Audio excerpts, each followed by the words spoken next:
What's up? It's your boy Carcino once again.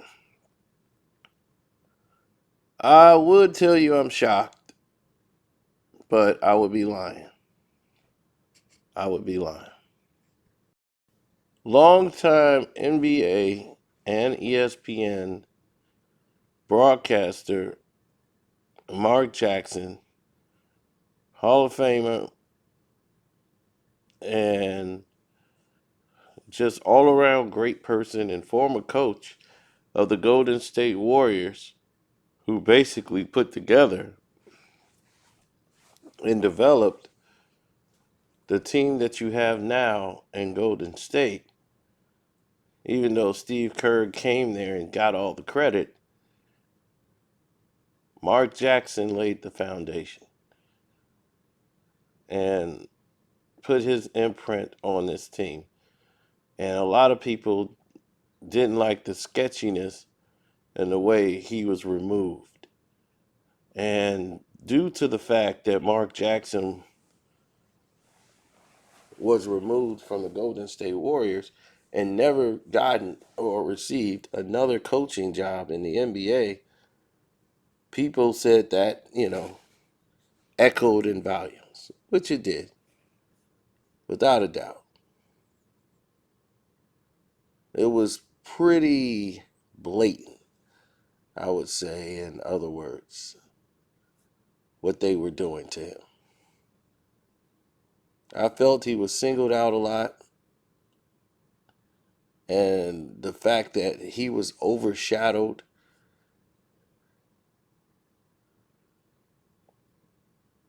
Listen to me. And I also feel that no one really gave him his just due.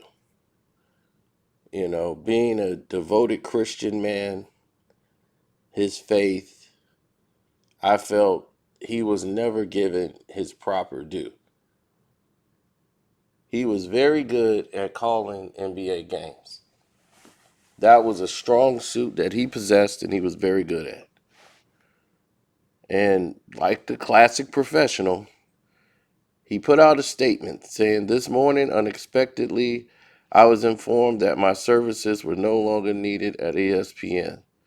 Although shocked and dismayed with the sadness of it all, I would like to thank ESPN and all of the staff of the ESPN NBA crew for allowing me to be a part of the organization for the past 15 years. I would also like to thank the NBA fans watching at home and the arenas throughout the league for all of your support to the NBA. A heartfelt thank you for allowing a kid to continue to accomplish his dreams. It has been an honor to sit beside two legends in the business who are like brothers to me, Mike Breen, Jeff Van Gundy, and learn so much from them. Lisa Salters is a GOAT, and like a sister to me, and I'm very proud of the work she continues to do. To the best producer in the world and my friend, Tim Corrigan, I give the utmost gratitude and thanks for always inspiring and supporting me. To all of the staff and crew that may have never been seen on camera, please know that you are always seen by me. So greatly appreciated. Finally, I wish greater measures of success to the new ESPN team. May they continue to elevate this game that has given me a home and a life. I leave ESPN with nothing but gratitude, all the while knowing that my highest praise goes to God. Through it all, He has always sustained me, and His grace knows me to know that there are greater blessings ahead. I look forward to what He has in store next. And that is how it ends.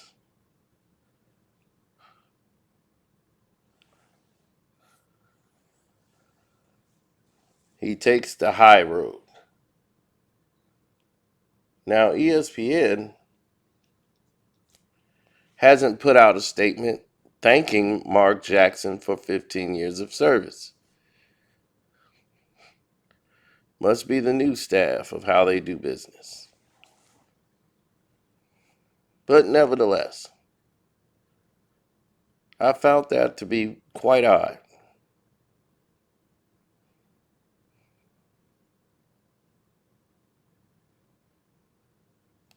But not surprising.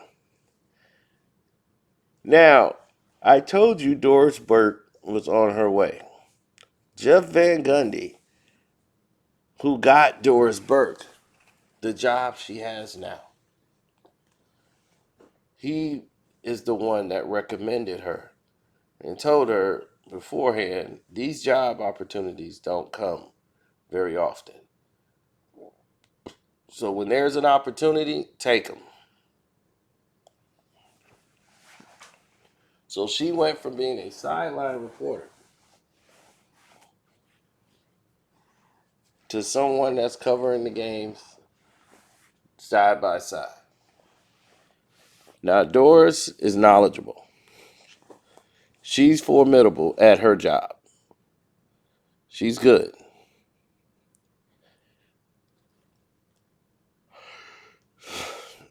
The only problem that I see here is you're telling me that Doc Rivers is a better color commentator than Mark Jackson? Doc Rivers can barely speak without grovel on his voice. And we're going to have to deal with that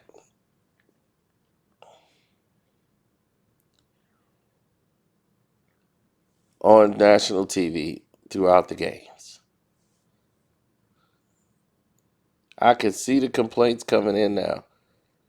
Gosh, it sounds like a broken. It's like someone's playing a record and you're hearing all the scratches. When every time you hear Doc talk,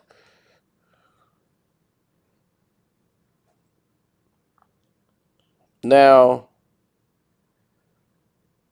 what are some of the main issues other people are going to be faced with? Nothing's really going to change. Why was Mark Jackson fired abruptly when it seemed like he was going to be kept or demoted?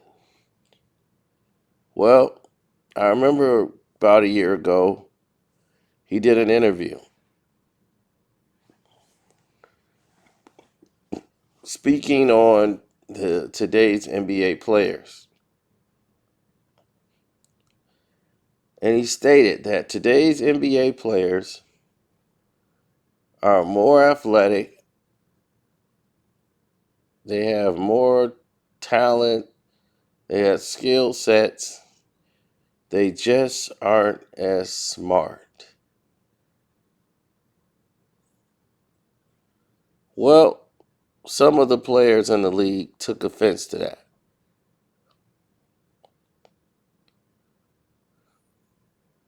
by stating that they weren't smart.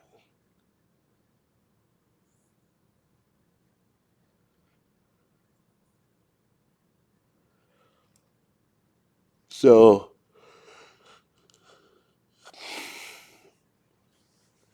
that led to a lot of conversations that happened behind the scenes. And this is why Mark Jackson don't do many interviews. He knows everyone wants to ask him, why do he think he's not coaching in the NBA? But anything he says about the game of basketball is going to be, any word he says is going to be taken much further than anyone else. And they want those guys away from the game. Chris Bouchard was another guy, just like Mark. They're both high in their Christian faith. And when it came down to it,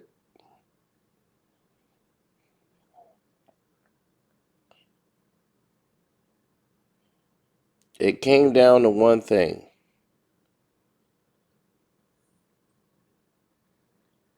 Is this the guy you want for this new NBA who goes with the agenda of all acceptance?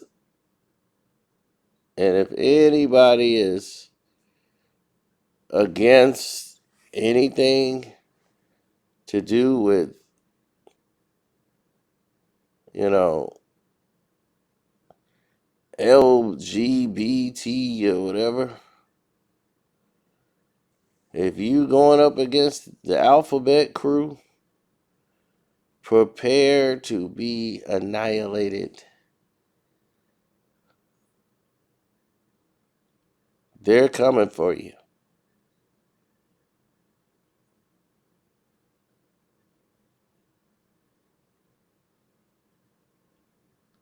They're not going to play games.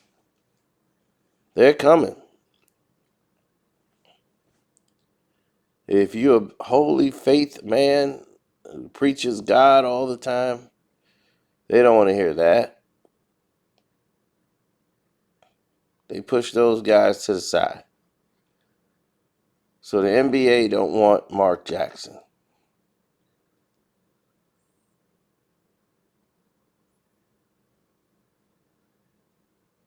So they would rather Mark do a podcast or radio or something, just have him away from the game.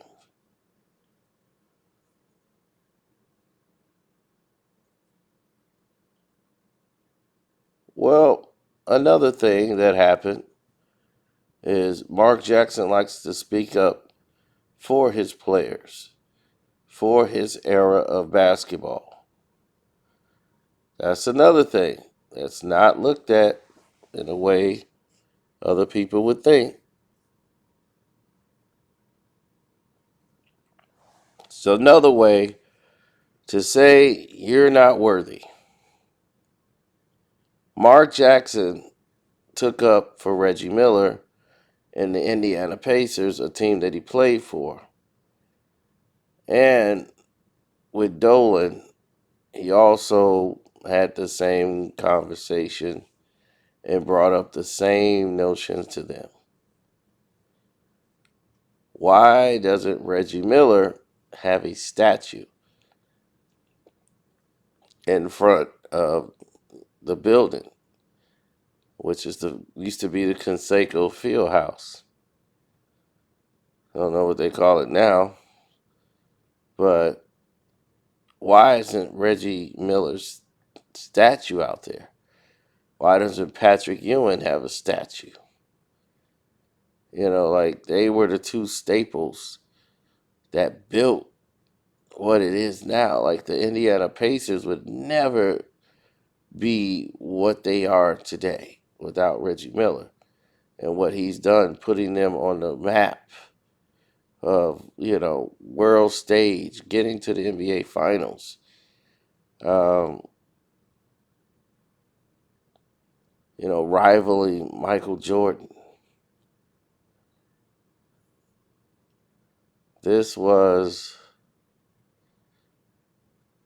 essential in the growth of, basketball and making every team exciting. Pat, number one pick, came in, lived up to his billing, his ability to play and bring the Knicks to what it was. Even though they didn't win championships, they deservedly, the city and their team, know that that player gave them everything they had.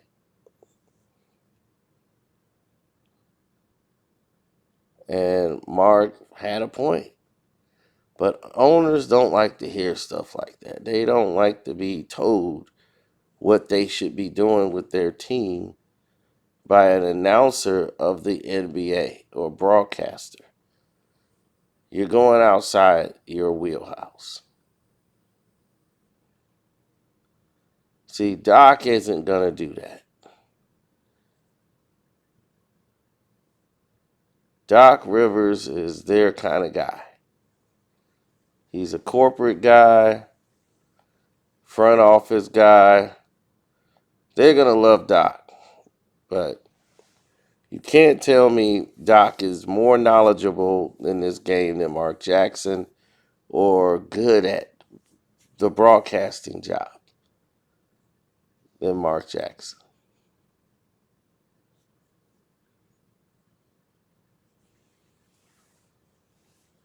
Doc wasn't even a better player than Mark Jackson.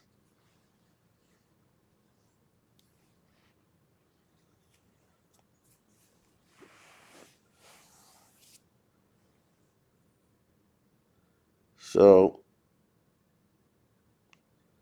the way I look at it is different, as I told others.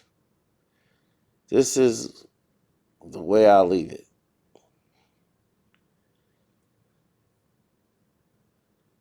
Moving forward, this is it.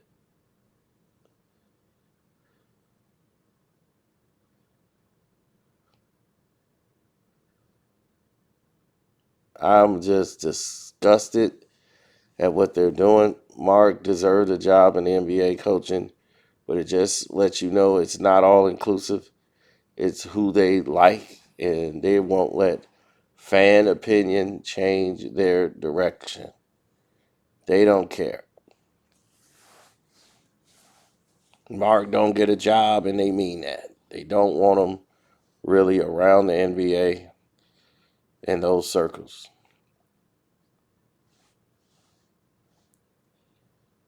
They're just people that are out to get Mark because they are pro this Skittles crew agenda. Anybody who comes in with any faith or religion and they wear it as proudly as Mark and Chris Bouchard, they're going to be targeted and want to be shunned out of the industry. And when there's any type of money or budgets to be cut, cuts will be made. Now, why did it take so long in this decision? Well, you got to understand, this was not going to be a favorable decision.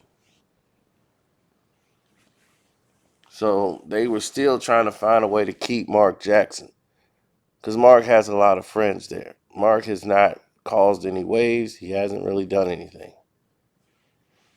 to anybody. He hasn't done anything. Even when it came to talking about his coaching opportunities, he's never bad-mouthed the league and, said the wrong thing. Even in the interview, he always takes the high road.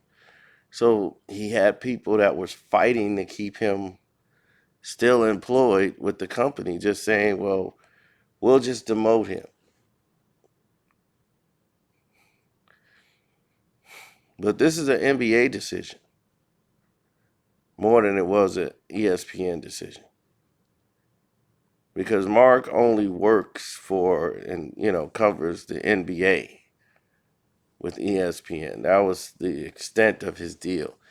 He didn't have any other obligations with the company,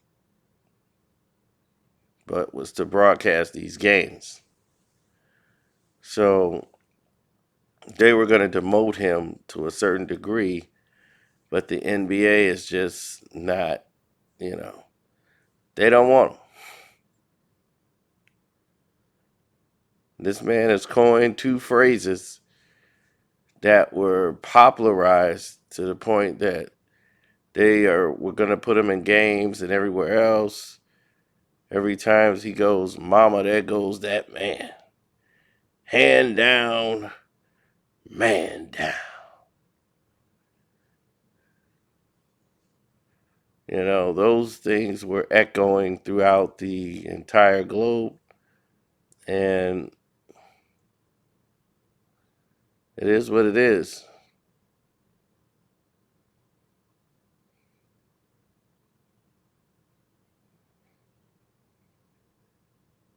So, on that note, I want to say thank y'all for listening. Like the video, subscribe, hit the notification bell, make sure it's selected to all. Shouts out to Kwame Brown Bus Life, Kwame Brown Bus Life 2.0. Welcome to HD TV. Who we got? Seahawks, Jose Rodriguez, his channel. I got to try to catch a StreamYard of theirs. Ticket TV, Dreamers Pro. There's countless others. I just can't even think of them right now. Tired beyond belief. I am exhausted. So I'm going to go lay it down. Talk to y'all later. One.